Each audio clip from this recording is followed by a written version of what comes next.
식탁 위에 완벽한 알리바이. 국이 끓는 소리가 났다. 젓가락이 그릇을 스치는 소리. 물이 넘어가는 소리. 숟가락이 바닥에 닿는 소리. 그리고 숨이 멎는 소리. 컥. 가장이 가슴을 움켜쥐고 쓰러졌다. 가족들은 비명을 질렀고 접시가 깨졌다. 나는 현장에 도착하자마자 한 가지를 확신했다. 이건 독살이다. 그리고 더 무서운 사실은 범인은 이 식탁에 앉아 있었고 그 누구도 자리를 뜬 적이 없었다는 것이다.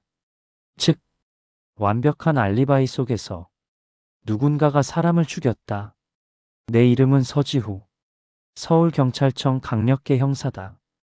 그날 밤 나는 한 건의 신고를 받았다. 우리 아버지가 밥 먹다가 갑자기 쓰러졌어요. 현장은 서울 근교의 단독주택. 평범해 보이지만 집 내부는 고급스러웠다. 사망자는 58세 남성 김명환. 지역 건설업체 대표. 신고자는 아내 김정희 55. 그리고 자녀 2명. 딸 김서영 28.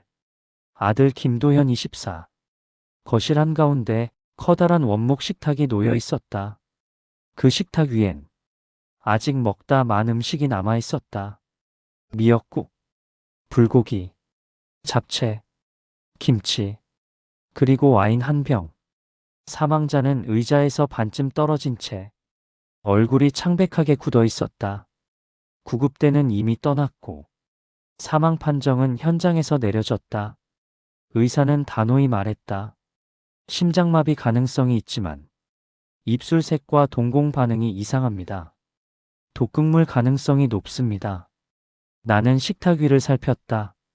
그때 가장 먼저 눈에 들어온 건 사망자의 물컵이었다. 컵 바닥에 미세한 흰 가루가 남아 있었다. 나는 조용히 중얼거렸다. 독이다. 가족들은 모두 입을 맞춘 듯 말했다. 우리는 아무것도 하지 않았어요. 식사 내내 다 같이 있었어요. 아버지는 갑자기 쓰러졌어요. 나는 가족들의 얼굴을 하나씩 바라봤다. 그들의 눈에는 슬픔도 있었고 충격도 있었다. 하지만 그 속엔 설명하기 어려운 긴장감이 섞여 있었다. 마치 모두가 알고 있는 비밀을 숨기고 있는 듯한 표정. 나는 한 가지를 확신했다. 범인은 이 집 안에 있다. 그리고 범인은 식탁에서 독을 넣었다. 문제는 어떻게 였냐는 것이다. 나는 즉시 가족을 분리해 조사했다. 먼저 아내 김정희. 그녀는 손을 떨며 말했다. 남편은 원래 건강했어요. 고혈압 약은 먹었지만 큰 문제는 없었어요. 최근 다툰 적 있습니까? 그녀는 잠시 망설이다가 조용히 고개를 끄덕였다. 돈 문제로요. 그 말이 끝나자 그녀의 시선이 잠깐 딸 서영에게 향했다. 나는 그 눈빛을 놓치지 않았다. 다음은 딸 김서영. 그녀는 화려한 옷차림이었다. 명품 가방을 들고 있었고 손톱은 관리가 잘 돼 있었다. 아버지와 갈등이 있었나요? 그녀는 비웃듯 말했다. 갈등이요? 아버지는 늘 돈으로 사람을 통제했어요. 그런데 오늘은 이상하게 갑자기 가족 식사를 하자고 하더라고요. 그녀는 눈을 좁혔다. 전 사실 오늘 식사가 유 원장 얘기하려는 자리인 줄 알았어요. 유 원장. 이 단어가 나오자 분위기가 확 달라졌다. 세 번째 아들 김도현. 그는 고개를 숙인 채 손톱을 물어뜯고 있었다. 아버지랑 사이 어땠습니까? 그는 낮게 말했다. 저 아버지 회사 들어가려고 했는데 아버지가 반대했어요. 왜요? 그는 이를 악물었다. 제가 능력이 없대요. 그리고 마지막. 식탁에서 같이 밥을 먹었다는 외삼촌 김영철 49. 그는 가족이 아니라고 했지만 식탁에 함께 있었다. 그는 사망자의 처남이었고 최근 사업을 함께 했다고 했다. 김명환 씨와 갈등이 있었나요? 김영철은 웃었다. 갈등이요? 우린 가족인데요. 하지만 그의 웃음은 너무 억지스러웠다. 그리고 그의 손은 미세하게 떨리고 있었다. 나는 식탁에 앉았던 위치를 재구성했다. 사망자 김명환은 상석, 아내는 그의 오른쪽, 딸은 왼쪽, 아들은 맞은편, 외삼촌은 끝자리. 식탁 위 물컵과 와인잔의 위치를 보니 사망자는 와인을 마시지 않았다. 그는 물만 마셨다. 즉, 독은 물컵에 들어갔다. 그런데 물컵은 식탁 중앙 물병에서 따라 마신 것이다. 그렇다면 독을 넣을 수 있는 순간은 단 하나. 물을 따르는 순간. 나는 가족들에게 물었다. 누가 물을 따라줬습니까? 아내는 말했다. 제가 따랐어요. 딸이 바로 반박했다. 엄마 거짓말이에요. 아빠는 항상 본인이 직접 따랐어요. 아들은 말했다. 저는 기억 안 나요. 외삼촌은 어깨를 으쓱했다. 그냥 물병이 가운데 있었죠. 진술이 엇갈린다. 하지만 나는 그보다 더 중요한 걸 봤다. 식탁 위 사망자의 젓가락이 놓여 있는 방향. 사망자는 오른손잡이였다. 그런데 젓가락이 왼쪽으로 살짝 기울어져 있었다. 마치 누군가가 사망자 젓가락을 건드린 듯한 위치. 그리고 젓가락 끝에는 아주 희미한 흰 가루가 묻어 있었다. 나는 순간 깨달았다. 독은 물컵이 아니라 젓가락에 묻었을 수도 있다. 그렇다면 누군가가 젓가락을 이용해 독을 입에 넣게 만들었을 가능성. 하지만 어떻게? 그때 나는 현장에서 가장 중요한 증거를 발견했다. 식탁 밑 바닥에 떨어진 작은 플라스틱 캡슐 조각. 약 캡슐이었다. 누군가 약을 쪼개 내용물을 꺼냈다. 그리고 그 약을 음식이나 물에 섞었다. 나는 즉시 과학수사팀에 요청했다. 이 캡슐 성분 분석해. 그날 밤 나는 식탁을 다시 재구성했다. 범인은 알리바이를 완벽하게 만들었다. 모두가 함께 앉아 있었고 누구도 자리를 뜨지 않았다. 그런데도 독이 들어갔다. 즉, 범인은 식탁 위 행동으로만 독을 넣을 수 있었다. 나는 가족들의 생활 습관을 조사했다. 첫째, 아내 김정희. 그녀는 식사할 때 항상 국을 먼저 뜬다. 그리고 남편의 국그릇에 먼저 떠주는 습관이 있다. 둘째, 딸 김서영. 그녀는 젓가락을 사용할 때 항상 젓가락 끝을 닦는 습관이 있다. 냅킨으로 한번 쓱 닦고 먹는다. 셋째, 아들 김도현. 그는 밥을 먹기 전에 반드시 물을 한 모금 마신다. 넷째, 외삼촌 김영철. 그는 식사 중간중간 소금통을 만지는 버릇이 있다. 손이 허전하면 꼭 뭔가를 만진다. 나는 식탁 위를 보며 생각했다. 독이 물컵에 들어갔다면 물 마시는 타이밍이 중요하다. 아들은 식사 전 물을 마신다. 그런데 아들은 멀쩡했다.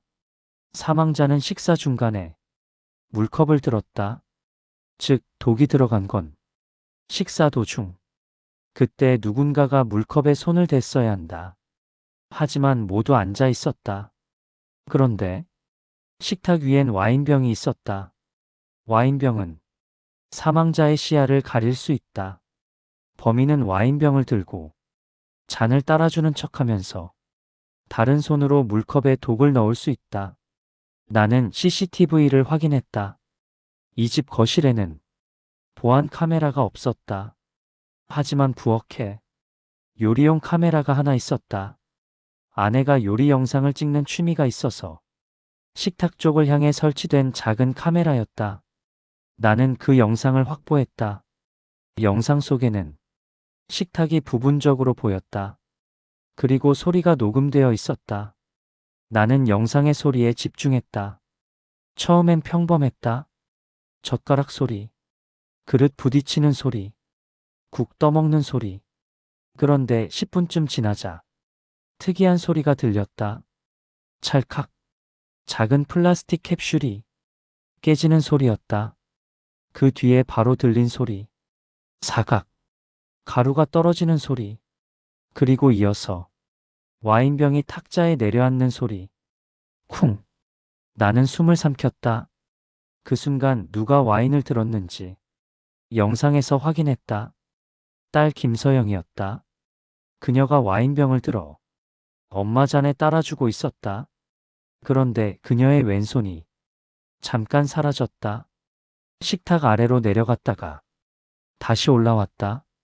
그 짧은 순간 그녀는 가루를 꺼내 아버지 물컵에 넣은 것이다. 나는 그녀를 다시 불렀다. 서영 씨, 당신 왼손으로 뭘 했습니까? 그녀는 차갑게 웃었다. 저요? 아무것도요. 하지만 나는 영상 소리를 들려줬다. 찰칵. 그 순간 그녀의 표정이 굳었다. 나는 말했다. 캡슐을 깬 소리입니다. 당신이 와인 따르는 척하며 왼손으로 독을 넣었어요. 서영은 입술을 깨물었다. 증거 있어요? 영상엔 안 나오잖아요. 나는 조용히 대답했다. 영상엔 안 나옵니다. 하지만 소리는 남아요. 그때 과학수사팀에서 결과가 왔다. 캡슐 성분은 디곡신 계열 심장 독극물, 소량으로도 심장마비를 유발한다. 그리고 결정적인 사실, 그 약은 김명환이 평소 복용하던 약이었다. 즉, 딸은 아버지의 약을 이용해 독사를 꾸민 것이다. 나는 딸 김서영을 체포했다. 그녀는 처음엔 끝까지 부인했다. 하지만 내가 마지막 질문을 던지자 그녀는 결국 무너졌다. 왜 하필 오늘이었죠? 그녀는 잠시 침묵하다가 웃듯이 말했다. 아버지가 오늘 유언장을 바꾼다고 했어요. 전 재산을 아들한테 주겠다고. 그녀의 눈이 붉어졌다. 저는 아버지한테 평생 인정받으려고 살았어요. 근데 아버지는 제가 아무리 노력해도 절 그냥 돈 쓰는 딸로만 봤어요. 그녀는 떨리는 목소리로 말했다. 그래서 식탁에서 끝내고 싶었어요. 가장 평범한 곳에서 아버지가 가장 방심하는 순간에 나는 그녀를 바라보며 차갑게 말했다. 당신은 완벽한 알리바이를 만들었다고 생각했겠지. 하지만 사람은 습관을 숨기지 못해. 젓가락을 닦는 버릇, 와인병을 들 때 왼손을 쓰는 습관, 그리고 캡슐을 깨는 손놀림.